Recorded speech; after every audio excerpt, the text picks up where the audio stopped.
Our next speaker is Mirko Casagranda, and with his presentation, that's from Madonna to Madonna X, naming the discursive construction of identity in pop culture. Mirko is Associate Professor of English at the Università of Calabria in Italy, and his areas of interest include onomastics, critical discourse analysis, and translation studies. He has edited the volume Names and Naming in the Post-Colonial English-Speaking World and published articles on toponyms and trade names, gender and translation, and eco-critical discourse analysis. And he's with us in our EC as a special interest group coordinator for trade names. Am I right, Mirko? Is that trade names? Yes. Okay, yes, good. So thank you. The floor is yours. Thank you very much. And thank you also for having me here. I would like to thank all of those who contributed to the organization of this conference. It's a pleasure to be here and to present something about Madonna and, well, her name and the names that she uses as an artist, as a performer. So can you actually see the slides going? Yeah. Okay, so this is just a brief presentation outline. I'll just give you some theoretical elements as a sort of introduction. Then I will talk a little bit about Madonna, the name, and Madonna, her name. And I will go through some of her names and persona in her 40 years of, in her 40-year career. And I think that I won't have time to talk about the way she uses names and naming strategies in her lyrics. Maybe that will be something for a next conference, I don't know, but then I will try to reach some conclusion. So as I was saying, my theoretical introduction deals within onomastics and cultural studies, in particular names and naming in pop culture, and the idea that in the entertainment industry, names play a fundamental role in the representations of the public persona of performers, and that they also function both as an identity marker, but also as a form of branding to sell them, to sell the product, to sell their art, their albums. And within cultural studies, we also speak of names and naming as cultural politics. So the idea that all acts of naming can create a context for agency for the one who names, because naming is an act of power. And speaking of that act of power and thinking of Madonna, Madonna choosing her own name as an artist is indeed an act of power, and one that she'll reiterate throughout her many identities, her many personae, her many reinventions.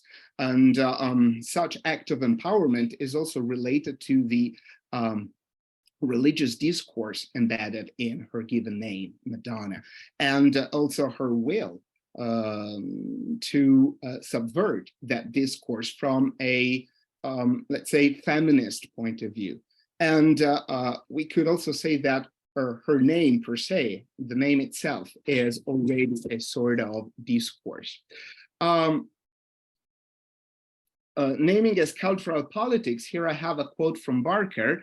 And so again, the idea that the power to name and to make particular descriptions stick to a form of cultural politics.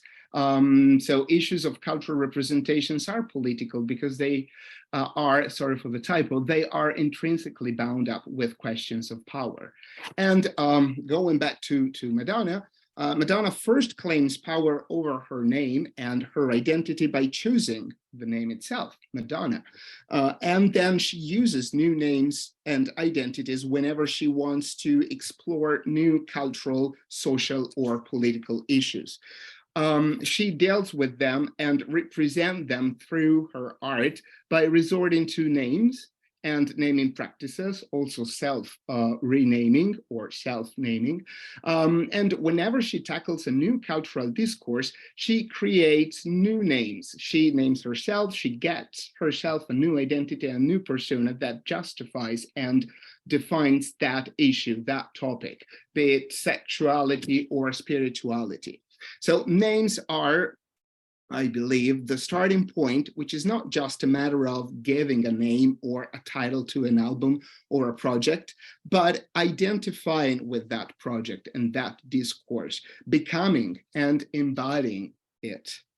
Indeed, Madonna is known for, and that's one of her names or nicknames, Madonna is known for being the queen of reinvention, new identities that reflect also our culture and society that she has often contributed to shaping and changing. But it is not just about exploring culture, and by naming herself, she becomes part of the cultural phenomenon that she is investigated through her art. And whenever she reinvents herself, a new discourse is produced and construed, and a new name or a new identity is invented, is used, quite often by taking it from other identities or other cultural phenomena, especially American culture. And in her production, names and the concept of naming seems to play a very important role. Madonna herself once stated in an interview that she likes to play with names, nicknames, and acronyms. She uses names and naming as an element of her cultural discourse. Moreover, her name and the names that she changes become a sort of brand through which she turns her art and her discourse into a product that can be sold.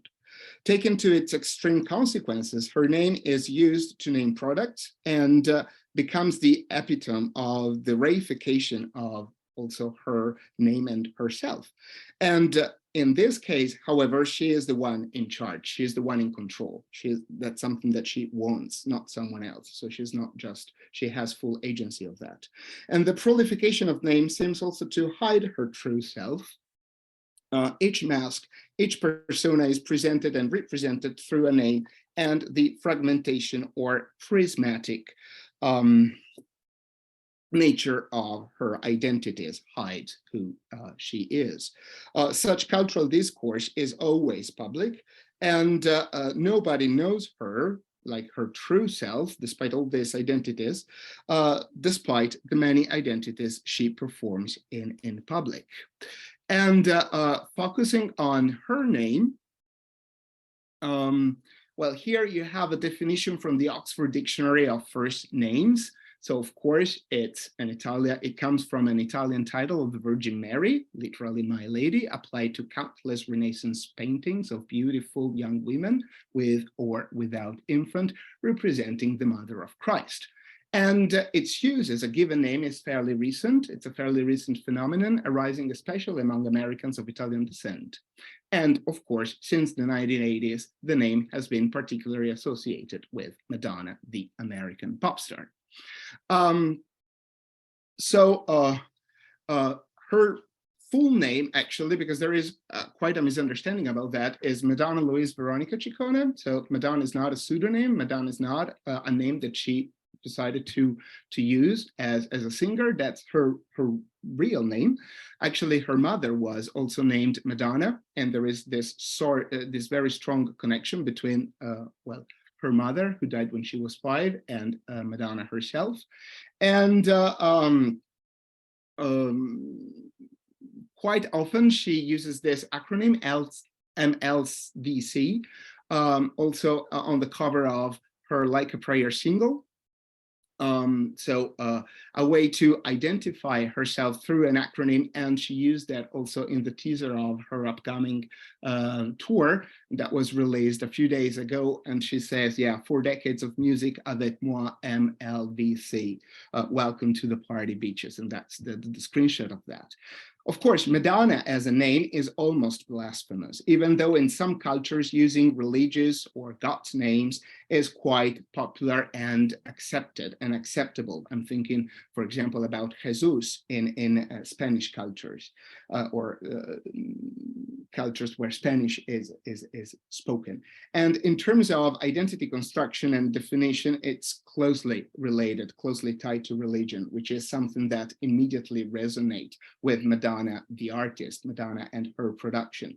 Her career, her art, as a matter of fact, has constantly explored issues related to religion, especially Catholicism, linking it to gender, sex, and sexuality, politics, and feminism. Like mystics, I'm thinking about Teresa of Avila, so like past mystics, she has, so to speak, explored the concept of religious and sexual ecstasy in music and performance art. And consequently, one may use the Latin saying nomen omen for her, since she indeed played the role of a contemporary Madonna, exploring religion and turning it into a sort of feminist discourse. Or in other words, and from another point of view, the name Madonna suited and still suits her and her cultural discourse of subversion of patriarchy based on religion and the representation of female sexuality. So Madonna on her name, this is from an interview that dates back to January 1984. So they kept asking about her name, and that's what she said. So a question that haunts me: how and why I chose my name. And yeah, it is her real name. It is my real name. My parents were very religious, a typical Italian Catholic family, and I've always attended Catholic schools, and also Madonna is my mother's name. Another interesting element about her name, and this was pointed out by Andrew Martin in a book he wrote about her life, her career, her art in 2001. It's also the ethnic background of that name. So the fact that for her, her Christian name was a sort of curse rather than a blessing, a cross that she had to bear, not only because actually it was different from the names that her siblings had, but also because it stood her apart also with her school friends in society, and also later when she went to New York and ventured into the New York scene. So her name automatically defined her as Catholic, ethnic, and regional, a girl from an unsophisticated working or lower middle class family. So Morton says that in a sense, the tension between her stern upbringing and her creative inner self, so her personal life, private possibly life, and also her public persona, the artist, is already there in the name. So that tension is in that simple iconic 7-letter word, Madonna. Here you have something about Madonna before Madonna. So Cherry Vanilla, that was the stage name that she used when she went to clubs in New York City. And Boy Toy was her tag name that she used to sign her graffiti with, always at the end of the 70s and beginning of the 80s. Now, I think that I should move to the other and possibly last part of my presentation. So the names that she chose throughout her career. Madonna, of course, was always her name, but again, she had several identities and personae that she introduced by means of different or new names. And the first one is, so here again, it's the concept of the Queen of Reinvention and the idea of being reborn constantly through all those names and those identities. And the first one, as we were saying before, is Madonna.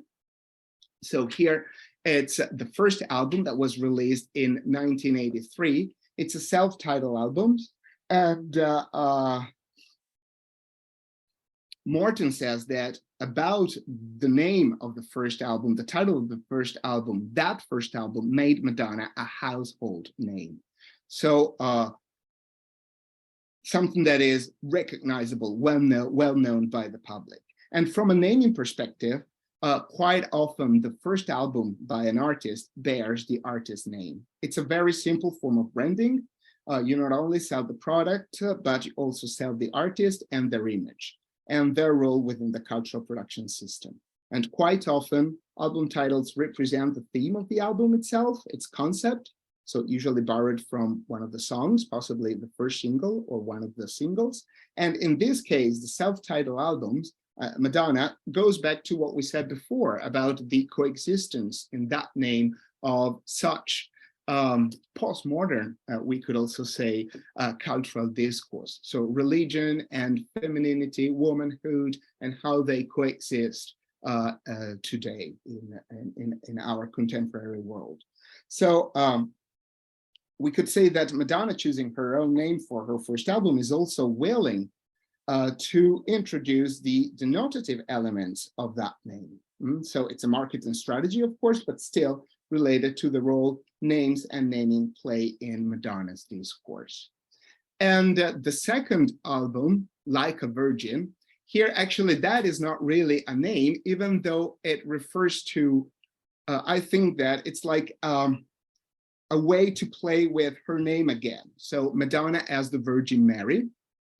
And so I would say that it is also a way to refer to herself as a sort of postmodern virgin. With, of course, with this album, Madonna starts playing with one of the tropes that will define her whole career. So the intersection between religion and sex, and also subverting the value attributed to female virginity in Western country and Catholicism in a way that is at the same time very direct, a lot of innuendo in that, but also at the same time quite subtle.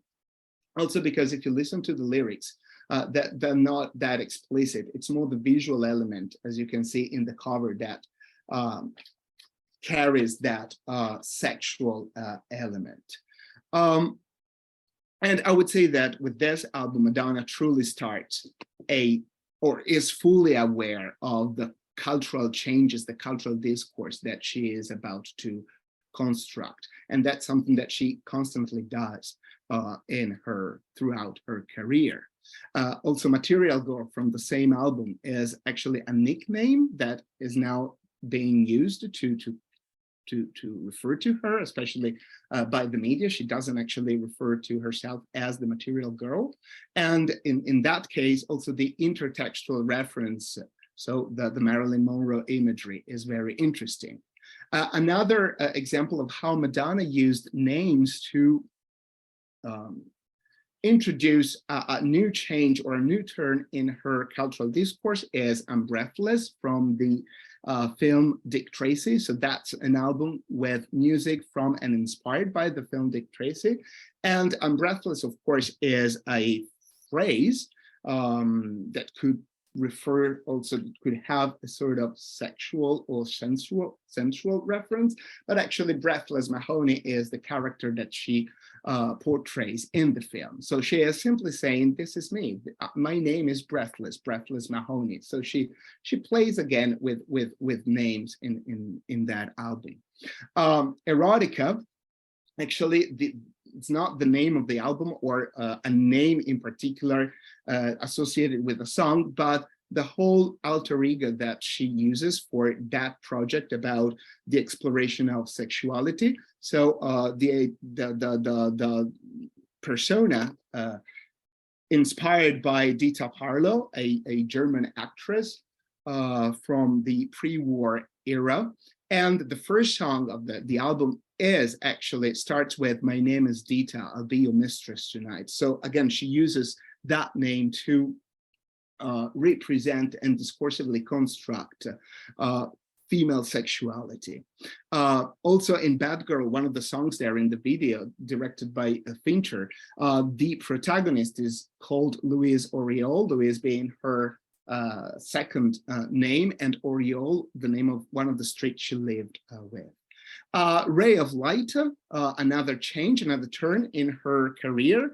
And it was one of the first titles that she wanted to use was Veronica Electronica because of the music that the genre of the music of that album. So again, here, one of her real names, actually the name that was given for her confirmation, becoming Veronica Electronica. I'm skipping this because I wanted to focus briefly on this one, MDNA. That was an album from 2012. And here you have three elements that are related to names: Madonna, like a sort of acronym of her name; DNA, so sharing the same identity; and of course, MDMA, the drug, because the idea is that her name is like a drug for her fans. And the last name that she used for an album is Madame X. And that's quite interesting, I think, because it's very, I mean, it's not really about, it's about no identity or a lot of identities. And Madame X, according to the presentation of the album, is a secret agent traveling around the world, changing identities, fighting for freedom, and all the things that she is. So in a way, she's trying to have all those identities in one, without actually, or keeping the mystery about that identity. And I think that this is very interesting, especially the cover there, because she is sort of coming full circle with her career, maybe, and also her life, because it's like going back to the first album, to the Madonna album, and her name and the link with her mother. So the fact that they shared the same name. And this is also visually represented by the way her face morphs into that of her mother. Her lips are staged with the title of the album, Madame X. And this is an image that she has had since her mother's funeral, when the corpse was lying in the coffin with her lips staged. So that's, of course, a representation of her mother. I have no more time. As I said, I have a lot of examples about also the way she uses names and naming strategies in her lyrics, but I'll leave that for another time. And that will be the end of my presentation for now. Thank you very much for your attention. Thank you, Mirko. Thank you. Very interesting indeed. We've been, flying over your music and names and so on. So if you have any question, could you please type them in the chat? Any questions? Hi.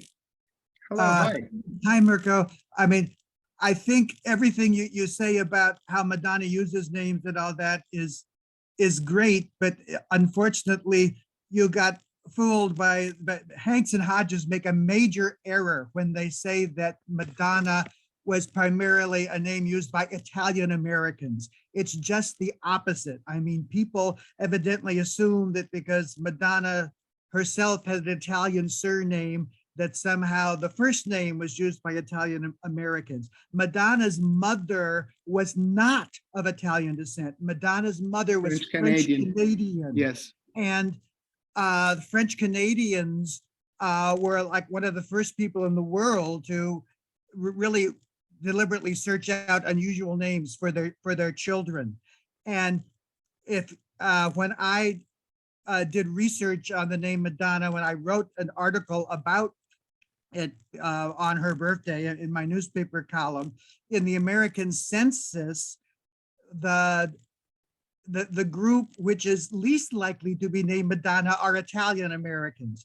If you come from Italian culture, it would seem sacrilegious if Italian was your original language to name a child Madonna. They did not do it. It's only because her mother was not Italian that she ends up with the name Madonna. And the first Madonna in the American census is a woman in Pennsylvania who obviously is from a German family. And if you look at all of the Madonnas before Madonna herself was born, again, almost none of them are Italian. They come from all sorts of other ethnic backgrounds except Italian. So it's not an Italian American name. But I think it's absolutely true, though, that the fact that she was named after her mother, it was already, by the time she was born, horribly rare for a girl to have the same first name as her mother in American culture. And so it's almost a feminist statement of her parents originally to give her the same first name as her mother, because that was so unusual. It's just she not only has this unusual name with religious connotations, but being named after her mother must psychologically have been very different for her identity. And then to have her mother die when she was a child, I mean, it makes the name very important for her as an individual. But I just want to point out that it's just wrong that the Italian American, it's actually really just the opposite culturally for it to be Italian. Everybody else except the Italians was really who was using it. Okay, thank you very much for pointing this out, because I relied on that source, and thank you for pointing this out. I couldn't, actually, I tried to access like statistics online about the name in the States, but I couldn't actually manage to do that because passwords were required. So maybe you can help me there as well. I think that possibly what got the scholar wrong is the fact that maybe because Madonna is also a family name. So maybe that's why it was sort of misunderstood there. But one thing about Madonna's mother, yes, she is of French-Canadian origins, Madonna Fortin. And there is an interesting thing about names there too, because, and this maybe tells us something about Madonna, the artist now. They had this nickname as a family about Fortin and Fortitude. So there was like a sort of blend, Fortitude or something like that, to mark their stubbornness as well. So the fact that if they wanted something, they actually were ready to, go and get it. And this is very Madonna-like. And yeah, about the fact that Madonna as a name was maybe a horrible choice for them. Mirko, there are many questions, and there is a star. So sorry for stopping you, but a star raised her hand. Where is? Okay. Yeah, I'm here. I can't see her. Oh, there you are. I was just really quickly, I was noticing the obvious ties to religion in Madonna's name change, but then in other pop stars, like Kanye recently justified his name change to Ye, saying that it was biblical. Prince, had a lot of sort of religious justification. So how common is it for people in general when they change names? Like, is this religious justification? Is this common, or is this just coincidental in the pop stars? I guess. I don't know. Maybe it's coincidental. I'm not really sure. But the thing about Madonna is the fact that, she is like choosing these names as masks. So as persona that she wants to perform and represent for that moment, for that specific project, album, film, whatever. So she has this sort of thing with names, but her name as an artist is always Madonna. It's not like Prince, who was I think that at a certain point he was it was an acronym like the artist who used to be known as Prince or something like that. So the idea of changing the name also on the cover of an album, Madonna has always been Madonna. Also with Madame X, it was Madonna, Madame X. So maybe we have one more question. Is what impact do you think Madonna has had as a whole on other pop stars' name choices, or on how people refer to pop stars? Difficult one. I don't think that I can answer that in 30 seconds. Okay. So the influence Madonna had on the names of pop stars? On other pop stars' name choices, yeah. I don't know. I'm not sure, because the first name that comes to my mind is actually Lady Gaga, maybe because of the similarities between the two. But in that case, it's actually, yes, a name that she chose for her public persona as an artist. So, and possibly there are some elements or some sounds that might. Oh, yeah. So was her father Italian American? Yeah, he was from the Abruzzo region.